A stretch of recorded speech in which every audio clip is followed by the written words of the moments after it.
ఈ ప్రదేశంలో శ్రీ మహావిష్ణువు ప్రతిరోజు పరమేశ్వరుడికి 1000 తామర పుష్పాలతో పూజలు చేసేవారు. శ్రీ మహావిష్ణువుని పరీక్షించడానికి మహాశివుడు ఒక పుష్పాన్ని దాచేయగా శ్రీ మహావిష్ణువు తన కళ్ళను పీకి మహాశివుడికి సమర్పించారు. ఈ ప్రాంతంలో శ్రీ మహావిష్ణువుకి పరమేశ్వరుడు సుదర్శన చక్రాన్ని ప్రసాదించారు. దీనికి ఆధారంగా ఈ ఆలయంలోని శివలింగానికి నేరుగా శ్రీ మహావిష్ణువు కనిపిస్తారు. ఈ ఆలయంలోని శివలింగాన్ని పార్వతీదేవి ఇసుకతో చేసి ఈ ప్రాంతంలో ప్రతిష్ఠించి పూజించారు. ఈ ఆలయం 276 పాదల్పెట్ర స్థలాలలో ఒకటిగా నిలిచింది. ఈ ఆలయాన్ని 1100 సంవత్సరాల క్రితం చోళరాజైన పరాంతక చోళ నిర్మించారు. హాయ్ హలో నమస్తే, వెల్కమ్ టు అవర్ ఛానల్ ఆలయ యాత్ర. ఈరోజు నేను మీ ముందరికి ఒక శక్తివంతమైన శివాలయాన్ని అయితే చూపించబోతున్నాను అనమాట. ఈ ఆలయం ఒక హరిహర క్షేత్రం అని కూడా మనం చెప్పవచ్చు. ఇంతకీ ఏంది ఆలయం అంటే శ్రీ మణికంఠేశ్వర స్వామి వారి ఆలయం. ఈ ఆలయం తమిళనాడు రాష్ట్రంలోని రాణిపేట జిల్లాలో ఉన్న తిరుమాల్పూర్ అనే ఒక అందమైన గ్రామంలో అయితే ఉంటుంది. కాంచీపురం నుండి కేవలం 15 కిలోమీటర్ల దూరంలోనే ఉంటుందన్నమాట. అంతేకాకుండా కాంచీపురం బస్టాండ్ నుండి ఈ ఆలయానికి బస్సులు కూడా అవైలబిలిటీలో ఉంది. ఈ ఆలయం తాలూకా లొకేషన్ ఏదైతే ఉందో అది నేను మీకు డిస్క్రిప్షన్లో ఇచ్చున్నాను, చెక్ చేయండి. వీడియోని లైక్ చేసి స్టార్ట్ చేయండి. మన ఛానల్ ఏమన్నా సబ్స్క్రైబ్ చేసుకోకుండా ఉంటే దయచేసి సబ్స్క్రైబ్ చేసుకోండి. ఇప్పుడు రండి మనం ఆలయం వద్దకైతే వెళ్దాం. ముందుగా ఈ ఆలయం యొక్క టైమింగ్స్ విషయానికి వస్తే, ఈ ఆలయం ప్రతిరోజు ఉదయం 6 గంటల నుండి మధ్యాహ్నం 12 గంటల వరకు, తిరిగి సాయంత్రం 5 నుండి రాత్రి 8 గంటల వరకు భక్తులకి అందుబాటులో ఉంటుంది. ఇప్పుడు రండి మనం ఈ ఆలయం లోపలికి వెళ్ళి ఈ ఆలయం యొక్క పూర్తి స్థల పురాణం తెలుసుకుందాం.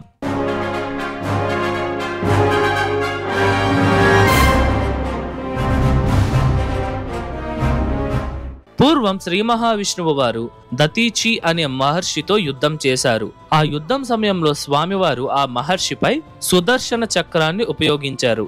ఆ చక్రం వల్ల మహర్షికి ఏమీ కాదు, బదులుగా సుదర్శన చక్రం యొక్క పదును తగ్గిపోతుంది. శ్రీ మహావిష్ణువుని అత్యంత శక్తివంతమైన ఆయుధమైన సుదర్శన చక్రాన్ని ఆ మహర్షి మీదకు వదిలినా అతనికి ఎందుకు ఏమీ కాలేదు అంటే దానికి 2 కారణాలున్నాయి. అందులో మొదటిది, ఆ మహర్షి గొప్ప శివభక్తుడు మరియు పరమేశ్వరుడి నుండి వరాలు పొందిన వారన్నమాట ఆయన. రెండవది, అతని ఎముకలు చాలా బలమైనవి. ఆ మహర్షి ఎముకలతోనే దేవతల రాజైన ఇంద్రుని వజ్రాయుధాన్ని చేశారన్నమాట. దీన్ని బట్టే మీకు అర్థమై ఉంటుంది ఆ దతీచి మహర్షి ఎముకలు ఎంత బలంగా ఉండేదో. ఇలా ఆ సుదర్శన చక్రం ఆ మహర్షిని తగలడం ద్వారా ఆ చక్రం పదును పూర్తిగా తగ్గిపోయింది. అప్పుడు స్వామివారు కొంతమంది దేవతల సలహా మేరకు పరమేశ్వరుడు జలంధర్ అనే రాక్షసుని సంహరించేందుకు తన కాళ్ళ బొటనవేలు నుండి ఒక చక్రాన్ని సృష్టించి ఆ రాక్షసుని సంహరించారు. మీరు వెళ్లి మహాశివుడిని అడిగితే మీకు ఆ చక్రాన్ని ప్రసాదిస్తారు అని దేవతలు శ్రీ మహావిష్ణువు వారికి విన్నపించగా, సాక్షాత్తు శ్రీ మహావిష్ణువు ఈ ప్రదేశానికి వచ్చి ప్రతిరోజు ఇక్కడే శివునికి 1000 తామర పుష్పాలను సమర్పించి పూజలు చేసేవారు. అలా ఒకసారి పరమేశ్వరుడు శ్రీ మహావిష్ణువు వారిని పరీక్షించేందుకు ఆ 1000 పుష్పాలలో ఒక పుష్పం కనబడనివ్వకుండా చేస్తారు. అప్పుడు ఆ శ్రీహరి ఆ పుష్పం కోసం ఎంత వెతికినా దొరకదనమాట. అప్పుడు శ్రీ మహావిష్ణువు ఒక తామర పుష్పానికి బదులుగా తన కళ్ళును తీసి పరమేశ్వరుడికి సమర్పించి పూజించారు. అప్పుడు పరమేశ్వరుడు శ్రీ మహావిష్ణువు వారి అపారమైన భక్తికి మరియు దృఢమైన సంకల్పానికి సంతోషించి ఈ ప్రాంతంలో ప్రత్యక్షమై మొదట శ్రీ మహావిష్ణువు వారికి తన కన్నును తిరిగి ప్రసాదించారు. తరువాత మహాశివుడు తన దగ్గర ఉన్న ఆ సుదర్శన చక్రాన్ని ఈ ప్రదేశంలోనే శ్రీ మహావిష్ణువు వారికి అందించారు. ఈ సంఘటనకు ఆధారంగా మనం ఈ ఆలయం లోపలికి వెళ్ళంగానే శివలింగానికి నేరుగా శ్రీ మహావిష్ణువు వారు నిలబడి ఉన్న భంగిమలో 4 చేతులతో దర్శనమిస్తారు. ఇక్కడ స్వామివారు 2 చేతులలో శంకు చక్రాలను ధరించి మరో 2 చేతులతో ఆ మహాశివుణ్ణి నమస్కరిస్తున్న భంగిమలో మనకి దర్శనమిస్తారు. ఇక్కడ శ్రీ మహావిష్ణువు వారిని సెంతామరై కన్న పెరుమాల్ అని పిలుస్తారు. అనగా తామర పుష్పం వలె కన్నులు కలిగి ఉన్న స్వామి అని అర్థం. అలా ఈ ప్రదేశానికి వచ్చిన పరమేశ్వరుడితో శ్రీ మహావిష్ణువు వారు ఈ ఆలయంలో మీకు పూజలు చేస్తే ప్రపంచంలో అన్ని శివాలయాలను పూజించిన పుణ్య ఫలితాన్ని ప్రసాదించాలని మరియు ఆ భక్తులకి మోక్షం కలగాలని స్వామివారిని అయితే అభ్యర్థించగా మహాశివుడు కూడా అంగీకరించారు. ఇందుచేతే ఈ ఆలయంలో శివలింగాన్ని దర్శిస్తే మోక్షం కలుగుతుందని స్థల పురాణంలో పేర్కొన్నారు. ఈ ప్రదేశంలో శ్రీ మహావిష్ణువుకు చక్రం ఇవ్వబడినందున హరిచక్రపురం అని పిలిచేవారు. తరువాత కాలక్రమేణా తిరుమాల్ పేరు అని పిలిచారు. ఇప్పుడేమో తిరుమాల్పూర్ అని పిలుస్తున్నారన్నమాట. ఈ పదానికి అర్థం వచ్చి తమిళంలో తిరుమాల్ అనగా మహావిష్ణువు అని, పురం అనగా గ్రామం అనే అర్థం వస్తుంది. ఈ ఆలయంలోని మరొక పురాణం ప్రకారం ఒకసారి పార్వతీదేవి కైలాసంలో కూర్చొని ఉన్న పరమేశ్వరుణ్ణి ఆట పట్టించడానికి అమ్మవారు తన చేతులతో స్వామివారి కళ్ళను మూసేస్తారు. ఈ సంఘటన వల్ల ప్రపంచంలోని అన్ని జీవరాశులు సతమతమవుతాయి. ఇంతలో అమ్మవారు అది గ్రహించి వెంటనే చేతులను తీసేస్తారు. అప్పటికే జరగాల్సిన విపత్తు జరిగిపోయింది. ఈ సంఘటన వల్ల అమ్మవారు చాలా బాధపడి తను చేసిన పాపం నుండి విముక్తి కోసం భూలోకానికి వచ్చి ఇసుకతో లింగాన్ని తయారు చేసి విరూత శిర అనే నది ఒడ్డున ప్రతిష్ఠించి ఆ లింగాన్ని పూజించేవారు. అలా ఒకసారి అమ్మవారు పూజలో నిమగ్నమై ఉండగా ఆ నది పొంగిపోయి ప్రవహించడం ప్రారంభించింది. అప్పుడు అమ్మవారు శివలింగాన్ని రక్షించడానికి ఆ లింగాన్ని కౌగిలించుకొని తన సోదరుడైన మహావిష్ణువుని సహాయం చేయమని ప్రార్థించింది. అప్పుడు శ్రీ మహావిష్ణువు శయనభంగిమలో శ్రీరంగనాథుడిగా వచ్చి ఆ నది ప్రవాహం శివలింగాన్ని దగ్గరికి రాకుండా అడ్డంగా పడుకొని ఆ నది ప్రవాహాన్ని మళ్లించారు.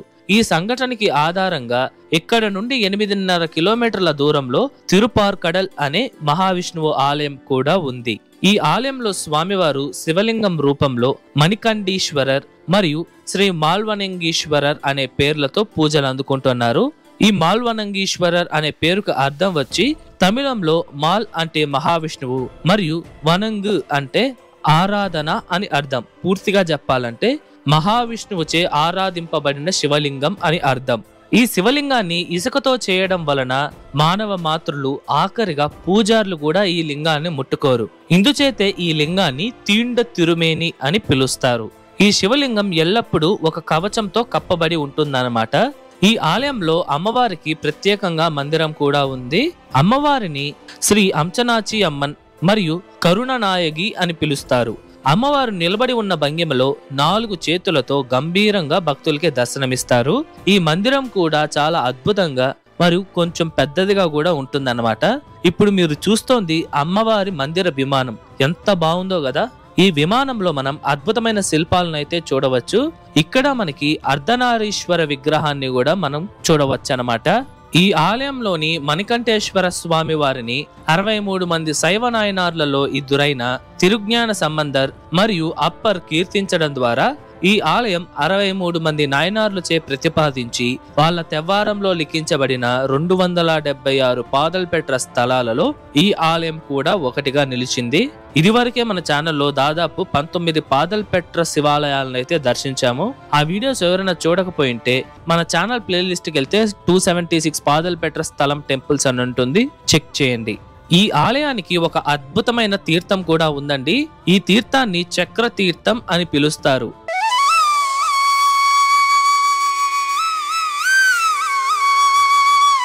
ఈ కోనేరు దగ్గరే ఒక 20 అడుగుల ఆంజనేయ స్వామి వారి యొక్క భారీ విగ్రహాన్ని కూడా మనం దర్శించవచ్చు.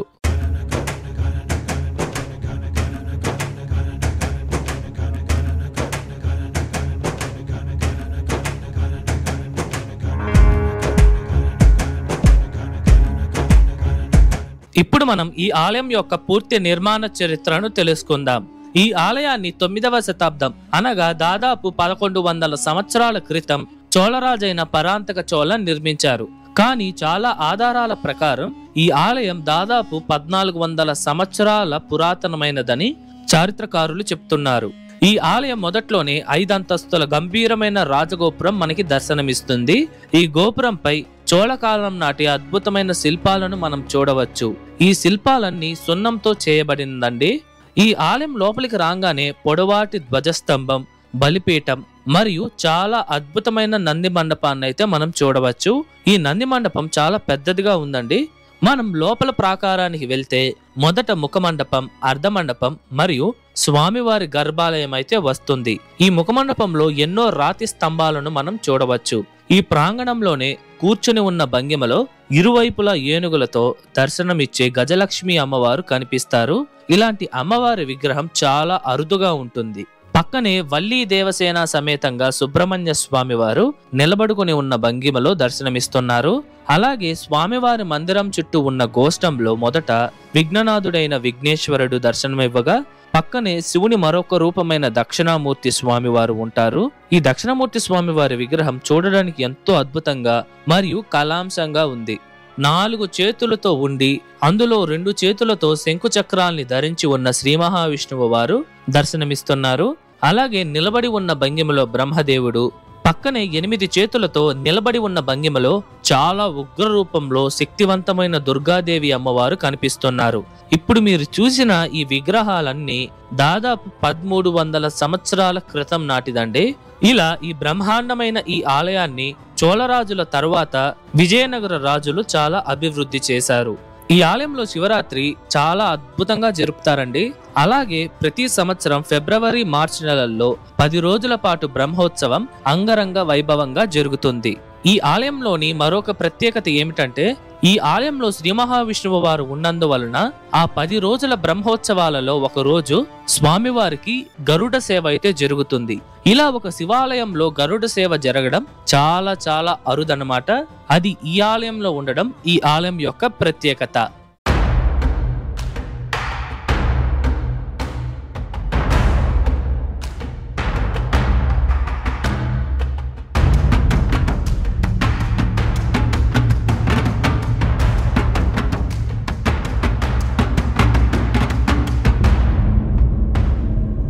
ఇదండి ఇవాల్టి వీడియో ఎలా ఉంది, నచ్చిందా?